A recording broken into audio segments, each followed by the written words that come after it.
नमस्कार मित्रांनो, मी किरण आले आणखीन एक नवीन ब्लॉग घेऊन तुमच्या भेटीला। आणि मी काही दिवसांपूर्वी टेरेस गार्डनचा एक व्हिडिओ टाकला होता आणि बऱ्याच जणांना तो आवडला होता।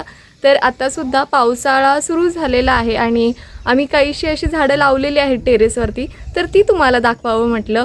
तर तुम्हाला सुद्धा जर टेरेसवरती असं पावसाळ्यामध्ये काही छोटी छोटी झाडं लावायची असले तर तुम्ही लावू शकता। तर कोणती कोणती झाडं लावलेत ते सगळ्यात आधी तर दाखवते। तर हे जे आहे ना, तर हे आहे भेंडीचं झाड, जे गावरान भेंडी असते ना त्याचं झाड लावलेले आहेत। आणि पोती जे असतात आपले, तर त्याला अर्धे अर्धे फाडले आणि त्यानंतर त्याच्यामध्ये गवत आणि नारळाच्या शेंड्या दगडं असं टाकलं आणि त्याच्यामध्ये माती घातली आणि मग ही भेंडीची झाडं लावलीत। जेणेकरून आपण जेव्हा वाळलेलं ह्याच्यामध्ये काही टाकतो गवत वगैरे, तर आपल्याला माती कमी लागते, त्याच्यामुळं असं टाकून मग आपण ह्याच्यामध्ये झाडं लावलीत। तर आता ही गावरान भेंडी लावली आणि छान आता मोठी झाली बऱ्यापैकी। आणि हे जे आहे ना, तर हे आहे शेरण्याचा वेल। आता बऱ्याच जणांना शेरण्या माहीत नसतील, तर शेरण्या ह्या काकडीसारखाच एक प्रकार असतो। तर हा गोड शेरण्या ज्या असतात त्याचा वेल आहे आणि दुसरा एक असतो तो म्हणजे कडू शेरण्या। तर तुम्हाला जर शेरण्या म्हणजे काय माहीत नसेल, तर मी शेरण्यांची भाजी कशी बनवायची याचा व्हिडिओ यूट्यूबला टाकलेला आहे, तर तो तुम्ही जाऊन बघू शकता। तर अशी जी पोती आहेत ना, ती सगळी बरीपैकी भेंडी लावलेली आहे त्याच्यामध्ये।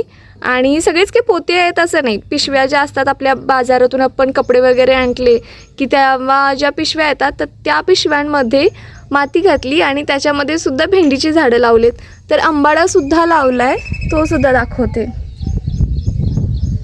आंबाडा कुठं गेला? तर हे सगळ्यात आधी दाखवते। तर ह्यामध्ये लावलेली आहे गवारी आणि गवारीची नेमकीच अशी ही झाडं लावलेली, बिया टाकल्या होत्या, तर आता छोटी छोटी 1-2 पानांवरती गवारीचं रोप उगून आलेलं आहे। तर इथं सुद्धा गवारी आहे आणि इथं सुद्धा गवारी आहे आणि इकडे भेंडी लावली आणि हे सुद्धा शेरण्याचंच आहे। आंबाडी जी आहे ती इकडे ठेवली। तर हे जे आहे ना, तर ही हिरवी आंबाडी असते त्याचं बी लावलेलं आहे, पोत्यामध्येच लावलं। हे सुद्धा बऱ्यापैकी आम्ही सगळी जी झाडं आहेत ती पोत्यामध्येच लावलेली आहेत, पिशव्या पोते असं भरून आम्ही टेरेसवरती लावलेलं आहे। तर ही जी आहे टाकी, ती आता मागेच काही दिवसापूर्वी आम्ही जो भंगारवाला येतो रद्दी वगैरे घ्यायला, त्याच्याकडून ही टाकी 50 रुपयाला आम्ही विकत घेतली। तर आता ही टाकी भरायचं काम सुरू आहे, ज्यामध्ये आम्ही वाळलेला वेगवेगळा कचरा आणून टाकायचं काम सुरूच आहे। तर आता सकाळी मम्मीनं गवत काढलं होतं दारातलं, तर ते गवत आता याच्यामध्ये घातलं, माती, पुन्हा केळीची जी साल असते ती, केळी आमची पिकली होती तर त्या केळीचे झाड तोडलं होतं, तर ते सुद्धा तोडून वाळवून ते सुद्धा या टाकीमध्ये भरले। आता बऱ्यापैकी भरले, आता याच्यामध्ये माती घालणार आणि त्यानंतर बघूया त्याच्यात कोणतं झाड लावायचं। आता इतकी मोठी टाकी असल्यामुळे ह्याच्यामध्ये ते बऱ्यापैकी मोठं झाड जे आहे ते येईल। आणि दुसरी जी आहेत, काही दिवसांपूर्वी हे जी साईट आहे ना, तर इथं वांगी होती, तर ती वांगी काढून टाकली, कारण का त्याच्यावरनं अशी पांढऱ्या कलरची किडे झाले होते, त्या असे वेलवेटसारखं त्यांच्या अंगावरती होतं आणि काय काय त्याच्यावरती मारलं, म्हणजे औषध आम्ही हळद वगैरे टाकलं, तर ती काय मेलीच नाही, त्याच्यामुळे आम्ही ती झाडं काढून टाकली। आणि आता त्याच्यामध्ये ती माती वाळवली आणि पुन्हा दुसऱ्या पोत्यांमध्ये भरून आता त्याच्यामध्ये नवीन दुसरी काहीतरी भाजी लावणार। आणि ही जी पोती आहेत ती सध्या रिकामी आहेत, अजून याच्यात लावायचे। आणि त्याच्यामध्ये कारल्याचं जे आहे ना, ते बी टाकलेलं होतं मम्मीनं। तर हे बघा, छान असं कारल्याचा वेल आता बऱ्यापैकी मोठा झाला आहे। याच्यामध्ये पालक आहे आणि त्याचबरोबर तिथं जे आहे ना ते अननस आहे। आणि ही जी 2-3 पोते आहेत त्याच्यामधली वांग्याची झाडं तोडलीत आणि हे जे आहे ते आता काढून टाकायचं आहे, पण सध्या 2-4 दिवस मागं पाऊस होता, त्याच्यामुळे मग माती वाळणार नाही म्हणून आम्ही ते तसंच ठेवलं। आणि हे जे आहे ते हे बघा, मिरचीचं झाड, ह्याला मिरच्यासुद्धा लागल्या छोट्या छोट्या। हे जे आहे ना, ते उन्हाळ्यामध्ये आम्ही रोपं लावली होती, उन्हाळाभर पाणी याला टाकायला लागलं होतं, पण आता जेव्हा याला छान अशा मिरच्या लागतात तेव्हा छान वाटतं। आणि हे जे इथं आहे ते जानूची हे होतं पेडिग्री आणली होती, तर त्याच्या पिशवीमध्ये कोरफड लावली, तर इतकी मोठी अशी कोरफड झाली.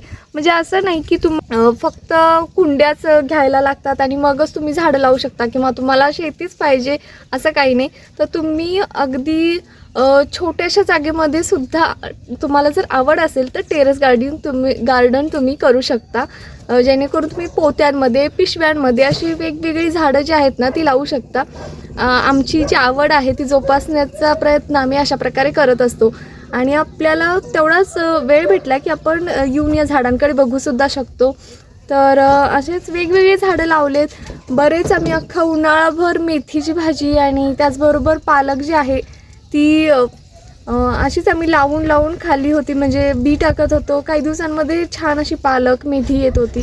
त्याच्यामुळे बाजारातून जाऊन काही वेगळी भाजी आणून बनवण्याचा प्रश्न येत नव्हता. आपण जे लावलेलं बी असतं आणि ते जेव्हा जमिनीतून असं छान वरती येतं आणि आपण त्यानंतर त्याची फ्रेश अशी ऑर्गॅनिक भाजी जी आपण त्याच्यामध्ये खताचा वापर करत नाही, काही नाही, अशी जेव्हा आपण भाजी बनवतो त्याचं सुख जे असतं ते काही वेगळंच असतं.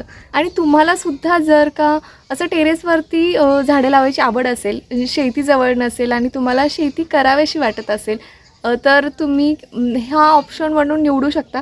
कारण का आपण जी छोटी छोटी झाडं लावतो त्यांना पाणी घालावं लागतं. छान अशी शेतीचा अनुभव आपण घेऊ शकतो.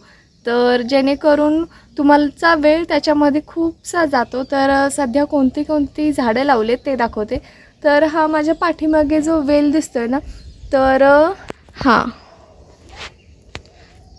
हा जो वेल आहे ना, तर हा आहे कारल्याचा वेल आणि ह्याला छोटी छोटी अशी कारलेसुद्धा लागलेत बघा. ह्याला मोठी मोठी कारलेसुद्धा लागली होती, ती तोडली आणि त्याची भाजीसुद्धा बनवली आणि आता ही छोटी छोटी अशी इथं कारले जी आहेत ती लागलेली आहेत. असा हा बराचसा इकडे सुद्धा हा वेल गेला आहे आणि ह्या साईडला आहे ती खूप मोठी अशी आमची कोरफड झाली बघा. तर आजच्या या ब्लॉगमध्ये मी तुम्हाला पावसाळ्यामध्ये टेरेसवरती कोणती झाडं लावलीत ते दाखवलेत आणि अशीच आणखी खालीसुद्धा भरपूर सारं झाडे लावलेली आहेत. आणि तुम्हाला सुद्धा जर आवड असेल तर तुम्ही सुद्धा नक्कीच अशी झाडे लावून पहा. तर आजचा हा छोटासा ब्लॉग तुम्हाला कसा वाटला हे मला कमेंटमध्ये नक्कीच सांगा आणि व्हिडिओ आवडला असेल तर चॅनलला सबस्क्राईब करायला विसरू नका. धन्यवाद.